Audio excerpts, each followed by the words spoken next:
예, 오늘 이 절물거리는 홍대에서 이렇게 현안 관련해가지고 기자회견을 드릴 수 있게 되어서 참 기분이 좋습니다. 그리고 무엇보다 오늘 정말 많은 분들이 관심을 가져주시고 함께 할 수 있어가지고 행복합니다. 예, 익숙한 얼굴도 있고, 그리고 항상 고마운 얼굴들도 있고, 그리고 또 무엇보다 많은 언론인분들 함께 해주셔서 정말 감사합니다. 예, 오늘 제가 가볍게는 아니죠. 굉장히 길게 모두 발언을 좀 하고요. 그 다음에 언론인들의 질문을 또 받으면 제가 또 답을 드릴 수 있는 부분 답을 드릴 수 있도록 하겠습니다. 뒤에 다 들리시나요? 소리를 좀 높여야 될 것 같은데. 예, 들리시나요? 예, 그러면은 먼저 모두 발언 한번 시작해 보겠습니다. 예, 예, 안녕하십니까, 이준석입니다.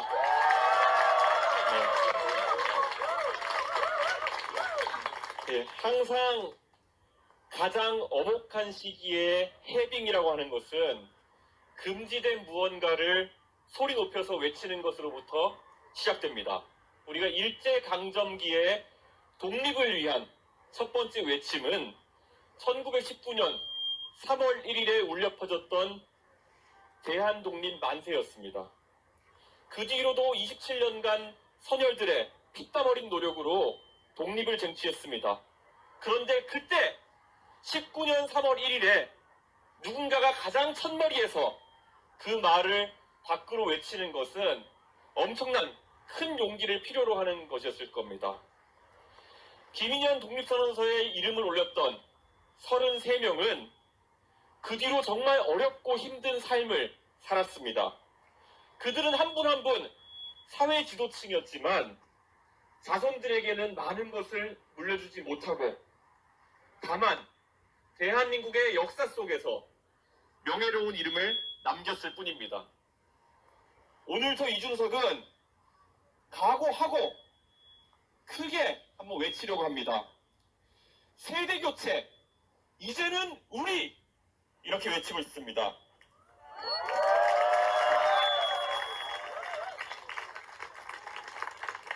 제가 정치를 해온 지도 벌써 14년째입니다.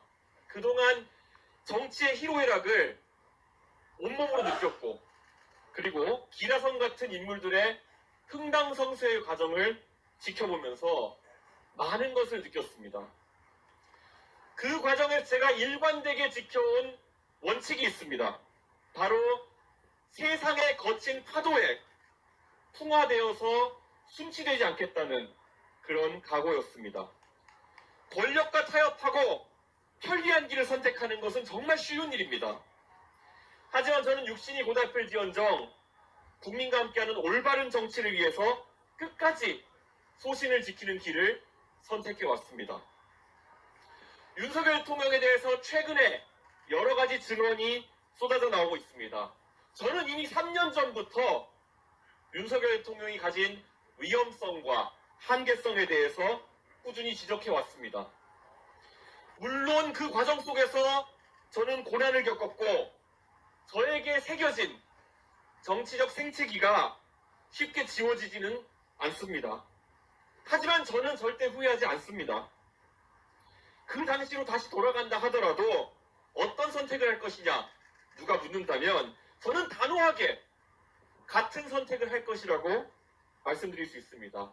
서슬퍼런 대통령 집권 초기에 권력기관을 꽉 잡고 있던 대통령에게 할 말을 하는 것이 대한민국을 위해서 꼭 필요한 일이었다. 저는 생각합니다. 정치인은 국민을 대변해야 하고 그것이 때로는 큰 희생을 요구하더라도 회피해서는 안 된다. 저는 그렇게 믿습니다. 윤석열 대통령과 제가 갈등하는 동안 많은 분들이, 저를 아끼는 많은 분들이 대통령이 저보다 살아온 세월이 길고 대통령을 따르는 무리가 크다는 이유 때문에 옳고 그름을 판단하지 않고 그에게 잠시 굴복하라고 종용하셨습니다. 시간이 지나고 보니 그가 주장했던 것들이 대부분 틀렸고 제가 지적했던 것들이 적합했다는 것이 밝혀졌지만 아직도 저에게 가장 아쉬운 지점은 그 당시에 더 가열차게 그와 맞서지 못했던 것이다. 아직 그게 제 못내 아쉬워하는 지점입니다. 오늘 저는 대한민국을 위해서, 대한민국 미래를 위해서 가장 앞장서는 퍼스트 펭귄이 되겠다고 선언하겠습니다. 원래 펭귄 무리가 바다로 뛰어들기 전까지 차가운 바다 속에는 번고래와 같은 포식자들이 도사리고 있을지도 모릅니다. 하지만 대한민국의 젊은 세대가 언젠가는 건너야 하는 바다라면은 제가 용기 있게 주저하지 않고 가장 먼저 뛰어들겠습니다.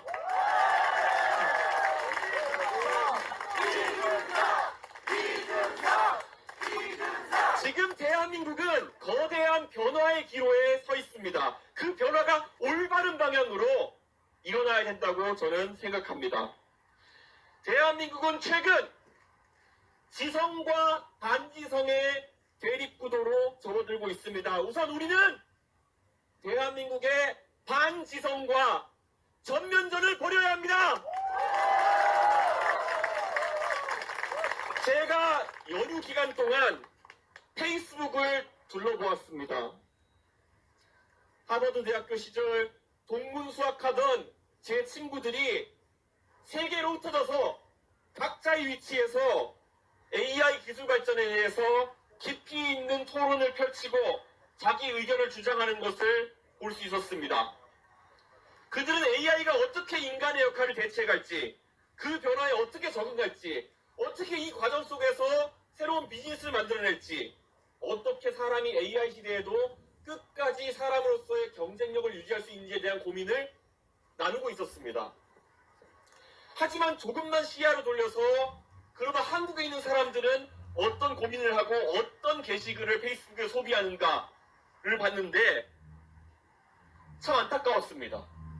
가장 많이 소비된 내용은 제 페이스북의 알고리즘도 무너졌는지 이미 오래전에 대법원 판결로 거짓으로 판명난 부정선거 음모론과 같은 허위 정보였습니다. 우리가 지향해야 될 지성의 파도 속으로 뛰어드는 것이 아니라 부정선거 음모론과 같은 반지성의 늪에서 허우적거리는 대한민국의 현실이 너무나도 안타까웠습니다. 물론 어느 나라에나 어느 곳에나 음모론에 경도된 사람들이 존재합니다. 달 착륙 조작설, 지구 평평설, 프리메이슨, 9.11 테러 자작설 등 황당한 주장들이 전 세계적으로 소비됩니다. 하지만 성숙한 사회라고 하는 것은 이러한 음모론을 걸러내고 정화하는 능력을 갖춘 그런 사회를 이야기합니다. 대한민국은 이미 천안함 폭침과 광우병 파동이라는 반지성을 우수한 국민들의 집단지성으로 극복한 경험을 가지고 있습니다. 그러나 광우병 파동과 천안함 폭침에 대한 논쟁이 대한민국에 과연 남긴 것이 무엇입니까? 일부 음모론자들은 그런 주장을 통해서 정치적인 이득을 조금 봤을지 모르겠습니다. 하지만 생각해 보십시오. 대한민국은 광우병 논란으로 중대한 통상교섭의 위기를 겪었습니다. 그리고 천안함 폭침 음모론으로 대한민국 사회는 안보를 목전에 두고 분열되었습니다. 더 나아가 적의 공격으로 희생된 장병들의 유가족들은 또 한 번 상처를 입어야 했습니다. 이것이 우리가 원하는 대한민국의 모습이겠습니까? 이제는 이런 퇴행을 멈추고 사회가 한 단계 더 도약할 수 있도록 힘을 모아야 되는 것 아니겠습니까?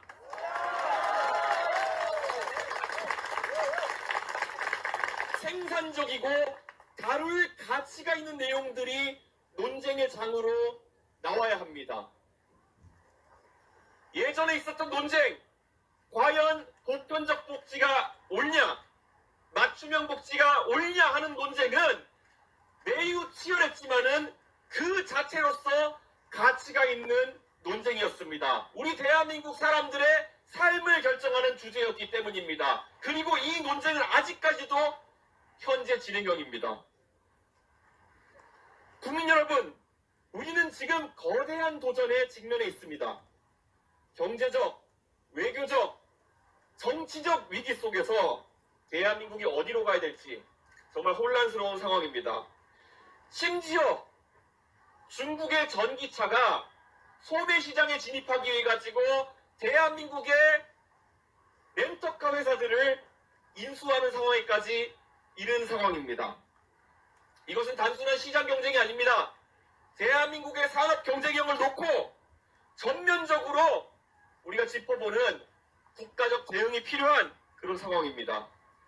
그런데 지금 우리 정치권에서 보여주는 모습이 어떻습니까? 정작 이 중대한 경제적, 외교적 도전에 대한 논의는 사라지고 터무니없는 음모론과 반지성이 정치의 중심을 차지하고 있습니다. 선거 부정 음모론을 퍼뜨리며 중국이 개입해서 그렇다라는 황당한 주장을 하는 사람들이 있습니다. 중국에 실제 존재하는 그런 위협이 아니라 망상을 따라가는 이런 행태가 바로 가장 중국을 이롭게 하는 그런 행동 아니겠습니까?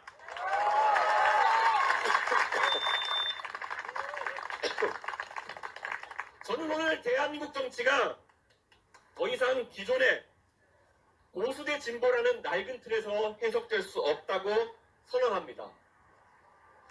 보수라면 법치를 목숨보다 중하게 여겨야 된다. 귀가 따갑도록 들어왔던 이야기입니다. 그런 사람들이 정작 법원이 발부한 영장을 인정하지 않고 판사를 위협하며 거리에서 폭력을 조장한다면 그것은 보수가 아닙니다. 보수라면 법과 질서를 지키고 산업체계를 존중하는 모습을 보여야 되는 것입니다.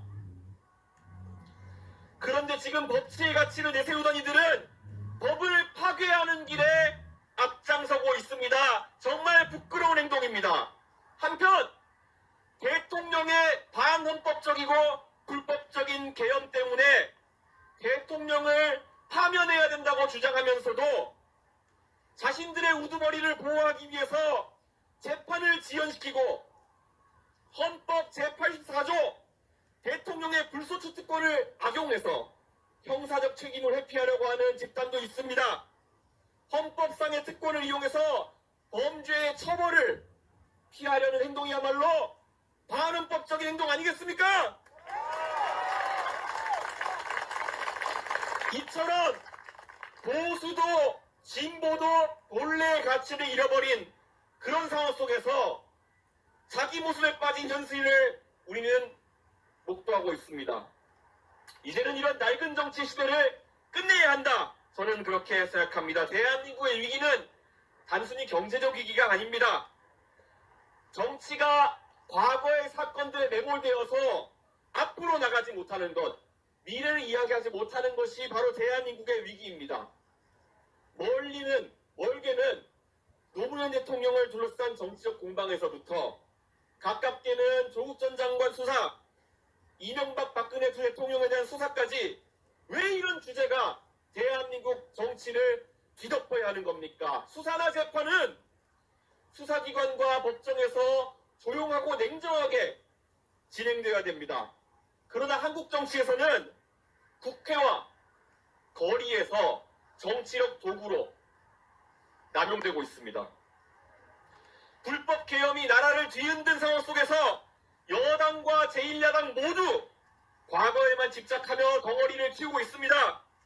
진실을 밝히는 것이 중요한 것이 아니라 어떻게든 사건을 키워 정쟁의 도구로 삼겠다는 것이 목표가 되어버렸습니다. 우리는 이제 미래를 이야기해야 됩니다. 과거의 논쟁을 소모적인 정치적 무기로 사용하는 그런 구태가 이제 사라져야 되는 거 아니겠습니까? 정치가 수사기관을 정치로 끌어들이고 수사기관은 반대로 정치에 깊게 개입하는 이런 말도 안 되는 양태 꼭 바로잡아야 됩니다. 더 심각한 문제는 이러한 정적을 악마화하는 국내용 검투사 정치만 하다 보니 국제 무대에만 나가면은 방구석 여포처럼 한마디 못하는 상황이 발생하고 있습니다. 국제회의 자리에 가면은 왜 우리나라 지도자들은 항상 졸고 있는 모습만 사진에 찍혀야 되는 것입니까? 왜 우리나라의 지도자들은 나무 토막처럼 다른 지도자 앞에 서서 인사말 하나 못 건네고 사진만 바라보고 있는 그런 것들을 우리 국민들이 지켜봐야 됩니까? 수천억 원의 혈세를 들여서 전용기 타고 다니면서 정작 국제사회에서 대한민국의 국익을 위해서 능동적으로 한마디 못하는 무기력한 외교가 지속되고 있습니다. 이제는 외교적으로 강한 대한민국을 만들기 위해 달라져야 됩니다. 젊어서부터 해외를 자유롭게 드나들고 인터넷을 통해서 해외의 많은 문화들을 우리 문화를 접하듯이 접해온 세대가 전면에 나서야 됩니다. 국제 무대에서 타국의 정상을 만났을 때 자연스럽게 여러 가지 주제로 대화할 수 있어야 됩니다. 그것이 프리미어리그에 대한 이야기일 수도 있습니다. 아니면 어렸을 때 같이 해봤을 법한 e스포츠 게임에 대한 이야기일 수도 있겠습니다. 아니면은 K-팝과 우리 문화 콘텐츠를 바탕으로 동질감이 형성할 수 있다면은 그런 지도자가 탄생한다면은 우리는 새로운 외교의 지평을 만들 수 있을 것이다. 저는 이렇게 생각합니다. 저는 대한민국이 완전히 탈바꿈하기 위해서는 세 가지를 반드시 뜯어 고쳐야 된다라고 생각합니다. 첫째, 대한민국에서 연공서열이라는 그 문화가 젊은 세대의 앞길을 가로막는 수단이어서는 안 됩니다. 지금 대한민국 곳곳에서 훌륭한 교육을 받은 젊은 세대가 연공서열의 장벽에 막혀서 뜻을 펼치지 못하고 있습니다. 젊은 나이에 정치에 뛰어들어 당당하게 경쟁하고 실력을 보여줘도 너는 아직까지 젊으니까 기다려라. 아직 네 차례가 오지 않았다. 우리도 예전에 기다렸다. 이런 말을 들어야 했던 제가 선택했던 길은 전당대회에 나가서 수십 년간 정치해온 선배들보다 나은 실력을 보여줘서 제 역할을 쟁취하는 것이었습니다. 막연하게 기다려라. 너는 젊지 않냐. 더 배워야 된다. 이런 가스라이팅이 대한민국을 정체시켜온 것입니다. 우리는 올림픽에서 가장 잘하는 선수를 국가대표로 내보냅니다. 이건 대원칙입니다. 간혹 협회에서 실력이 아닌 다른 기준으로 국가대표를 선발하는 비리가 실린다. 이거야말로 국가망신이고 국민들은 분노합니다. 메이저리그에서 경쟁하는 야구 선수들에게 아니면 국제무대에서 경쟁하는 아이돌 그룹에게 연공서열을 강조한다고 생각해 보십시오. 얼마나 웃기겠습니까? 그런데 정치에서는 이런 문화가 아직까지 팽배해 있습니다. 뜯어 고쳐야 되지 않겠습니까? 당대표를 지내고 선거에 승리해도 어리다는 이유로 억누르려 하고 싸가지 없다는 프레임에 가두려는 그런 모습이야말로 전형적인 기득권의 모습 아니겠습니까? 이러한 연공서열과 권위에 눌리는 관성을 가지고는 젊은 세대의 창의를 최대한 활용할 수 없습니다. 작금의 대한민국의 계엄으로 인해 비롯된 위기, 군에서 가장 잘 나간다는 별 달고 있는 엘리트들이 군형법 44조 상관의 명령이 명백한 위법일 경우 따르지 않아도 된다. 이 조항 하나를 스스로 판단하지 못해가지고 국회를 침탈하고 군 전체를 우스갯거리로 만든 거 아닙니까? 더 이상 형식과 권위에 매달려서 국익을 줘야 하는 행태가 반복돼서는 안 됩니다. 둘째, 우리가 어쩔 수 없이 금지하는 몇 가지를 제외하고는 무엇이든 할 수 있는 자유를 허용해야 됩니다. 즉, 네거티브 규제를 사회의 기조로 삼아야 합니다. 예전에 암호화폐와 블록체인 기술이 처음 세상에 알려졌을 때 대한민국은 분명 그 분야에 선두에 있었습니다. 하지만 규제 일변도의 정책으로 인해서 단순한 암호화폐 거래를 넘어선 다양한 파생된 산업들이 발달하지 못했습니다.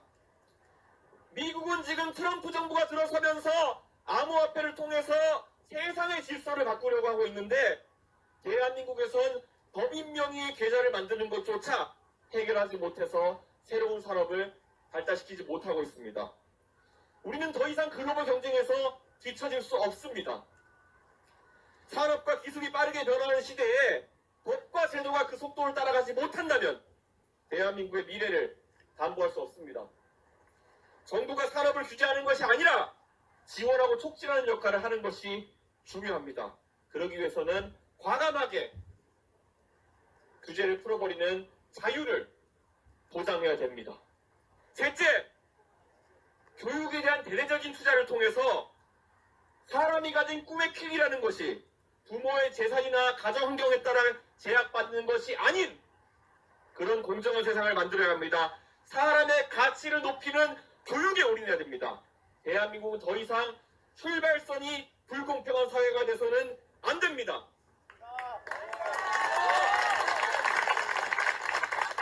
주로 우리가 사회 정의를 실현하는 방법 중에서 세금을 걷어서 가진 자의 것을 덜 가진 자에게 나누어서 경제를 지속하고 사회를 발전시킨다는 말은 대체로 맞는 말입니다. 하지만 이제 이것만으로는 사회의 공정성을 유지하기 어려운 것이 현실입니다.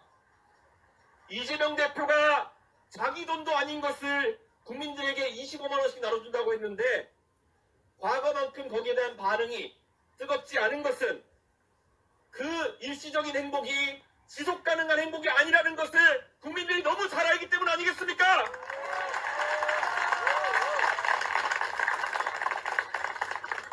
지난 몇십 년간 우리는 학업에 대한 부담을 줄여가는 것에만 몰두해왔습니다. 물론 시대에 맞게 공부해야 할 영역과 과목이 변하고 방식이 좀 바뀔 수는 있겠지만 그 결과 객관적인 지표는 꾸준한 기초학력 저하를 보여주고 있습니다. 대학에 진학해도 중등교육에서 빠진 부분들을 학생들에게 가르치느라 분주하고 서열화를 방지한다는 이유로 입시에서의 많은 평가는 절대평가가 되어서 학생들은 일부 과목에만 집중하는 현상이 심화되고 있습니다. 공적 영역에서 교육에 대한 투자와 목표치를 확실하게 올려야 되는 거 아니겠습니까? 고기를 잡아주는 것보다 고기를 잡는 법을 가르쳐주라는 그 평이한 격언처럼 대한민국이 몰두해야 될 것은 자라나는 아이들 하나하나가 더 높은 수준의 교육을 받을 수 있는 그런 세상 아니겠습니까? 교육 기회의 불평등이 미래의 불평등으로 이어지는 악순환을 끌어내는 것이 무엇보다 중요합니다. 출신 배경과 부모의 경제력과 관계없이 누구나 공정한 출발선에서 시작할 수 있도록 해야 합니다. 적어도 공부 열심히 하고 입 바른 소리 하면서 똑바르게 살면 여느 중산층 가정에 태어나서도 당대표가 될 수 있고 막강한 권력과 맞서서도 국민들의 선택을 받아서 국회의원이 될 수 있고 큰 덩어리에 속하지 않고도 새로움을 주장하면서 승부하면은 더 큰 역할을 국민들이 맡겨줄 수 있다는 믿음, 그 믿음이 살아있어야지만 대한민국이 더 역동적이지 않겠습니까?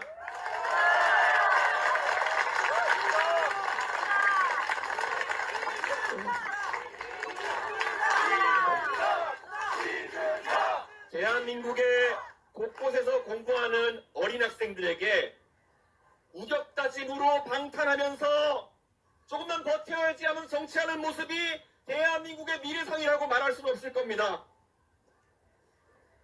자기 마음대로 일이 안 된다고 계엄을 저질러버리는 그런 양태를 대한민국의 미래상이라고 이야기할 수는 없을 겁니다. 그런 적대적 공생관계 속에서 우리 젊은 세대에게 미래상을 그릴 수는 없는 겁니다. 적어도 공부 열심히 하고 똑바르게 살고 입 바른 소리 하면은 빛을 보는 세상을 미래로 보여줘야 되는 거 아니겠습니까? 36살 거대 정당의 당대표 당선의 기적 누구도 믿지 않았습니다.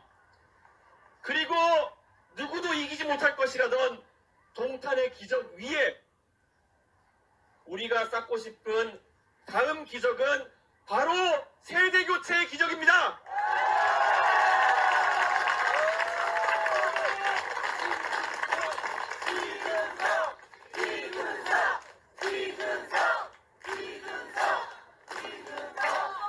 이미 더 이상 새로운 고기를 올릴 수 없을 정도로 다 타버린 고기 불판을 새로운 불판으로 갈아야 하는 시대적 사명이 무겁게 느껴집니다. 그러나 한 가지 확실한 것은 우리는 또 한 번 세상을 놀라게 해야 되는 거 아니겠습니까?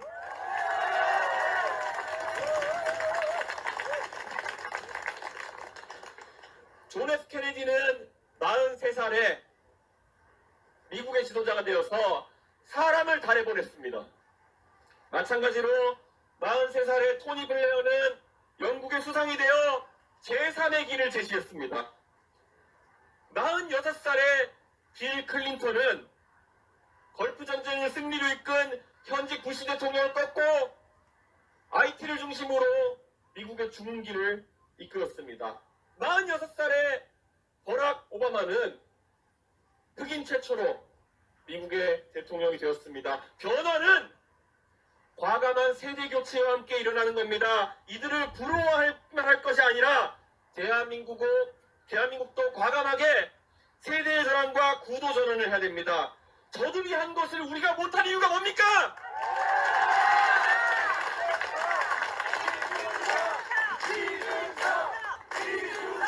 지금 벌어지고 있는 왼쪽과 오른쪽과의 경쟁은 무의미한 경쟁입니다. 왜냐하면 저들이 지금 대단한 좌파적 사상과 우파적 사상을 가지고 충돌하고 있는 것도 아니지 않습니까? 철학은 없고 이해타산만을 가지고 서로 진영을 참칭하는 모습 두렵지 않습니다, 여러분?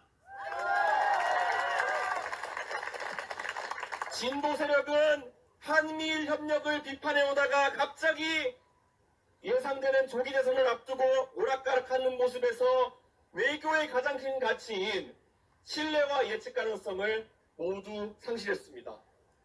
보수 세력은 광우병 괴담을 비판하면서 이성을 강조해오던 모습에서 벗어나 부정선거에 올인하는 반지성의 정치에 들어섰습니다. 이 낡은 틀 속에서 더 이상 머물러 있을 수 없습니다. 철진한 노래를 엇박자로 부르는 이 두 세력을 과거에 남겨두고 우리는 미래의 노래를 부르며 앞으로 나가야 됩니다.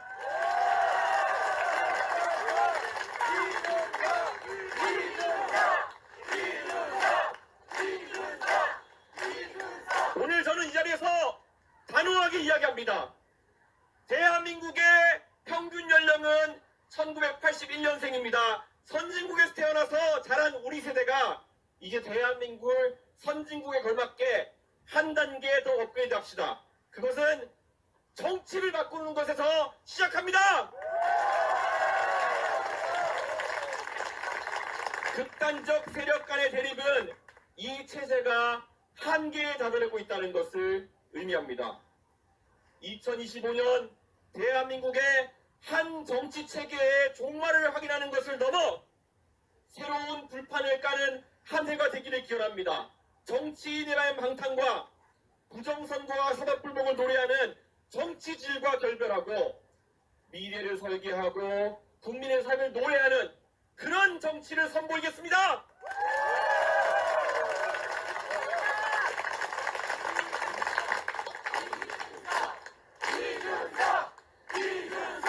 이렇게 말씀드리겠습니다.